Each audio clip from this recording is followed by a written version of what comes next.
Bom dia, gente. Eu coloquei em alguns stories anteriores um questionamento, uma pergunta: como educar uma criança?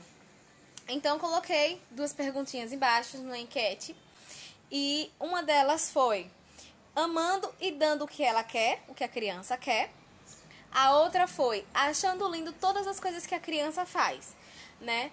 Só que pra gente educar uma criança, eu vou falar um pouco da minha experiência, né? Do que aconteceu comigo.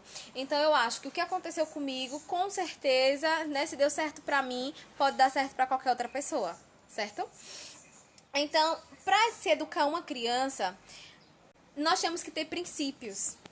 E o princípio de tudo, para você saber educar o seu filho no momento correto, no momento certo, agir, usar as palavras certas, você tem que criar de acordo com a... Então, gente, para criar uma criança é necessário termos princípios. E o princípio é a palavra de Deus, é a Bíblia. Porque a Bíblia ela tem resposta para tudo. Então, para você aprender a criar o seu filho, para poder você aprender a educar o seu filho de uma forma correta, é necessário você ter uma base, é necessário você ter princípios. E a palavra de Deus diz, a Bíblia diz, em Provérbios 22:6 diz assim: eduque a criança no caminho em que deve andar, e até o fim da vida não se desviará dele. A Bíblia está falando, está dizendo que você não deve, né? Que você deve criar seu filho na igreja, fazendo tudo de acordo com... Então, em Provérbios 22:6 diz assim: eduque a criança no caminho em que deve andar. Até o fim da sua vida, não se desviará dele. Então, a gente tem que criar os nossos filhos no princípio. Num princípio que é a palavra de Deus. A gente aprende sobre amor na Bíblia. A gente aprende sobre compreensão na Bíblia, aprende sobre afeto na Bíblia. Então a Bíblia tem resposta para tudo, certo? Se você ler esse livro, mas você tá pregando, tá dizendo que eu tenho que ser religioso, que tá dizendo que eu tenho que ser seguir uma religião. Não. Eu não tô falando de religião, tô falando de princípios.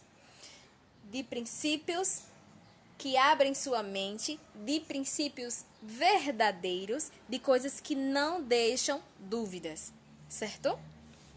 E o que não deixa dúvida, e o princípio que não deixa dúvida, que tem resposta para tudo, que abre sua mente, que lhe ajuda, que abre os seus olhos para a realidade, é a Bíblia. Tá tudo aqui, tá tudo escrito aqui. Todo e qualquer princípio está aqui. Então, a pergunta que eu deixei lá na enquete, no meus stories foi: como educar uma criança? Então, eu digo por minha experiência. Então, eu comecei a educar o meu filho no meu ventre, na minha barriga. Eu costumo dizer que assim, eu comecei tudo, todo o afeto, todo contato, todo engajamento com meu filho, eu comecei na barriga. Então, com 3 meses, a criança começa a ouvir, né? Então, a partir do momento que eu descobri que a criança começava a ouvir, foi com ele no meu ventre que, tipo, eu comecei a conversar com ele, eu comecei a, sabe, trocar carinho com ele, porque trocar carinho, sim, trocar carinho. Eu fazia carinho na minha barriga, ele respondia, sabe? Eu falava com ele, ele respondia, sabe? Com chutes, sabe? Do jeito do bebê, do jeito né? Dele dentro da barriga. E, assim, eu conversava muito com ele. Quando ele nasceu, ele conheceu a minha voz, porque é isso que acontece. A criança conhece a voz dos que falam com ele, dos que têm contato com ele enquanto ele está no ventre, certo? E assim, eu orei muito a Deus também, para que ele fosse uma criança obediente, para que ele fosse uma criança calma, para que ele fosse uma criança segundo o coração de Deus. E que ele fosse uma criança que, tipo, compreensiva, que quando eu falasse, que ele me compreendesse. E que eu pedi muita sabedoria a Deus, que eu tivesse sabedoria. E assim, gente, como aconteceu comigo, né? Como eu consegui, como eu estou conseguindo, na verdade, eu acredito que qualquer um pode conseguir. Não é porque é Lindiane, não é porque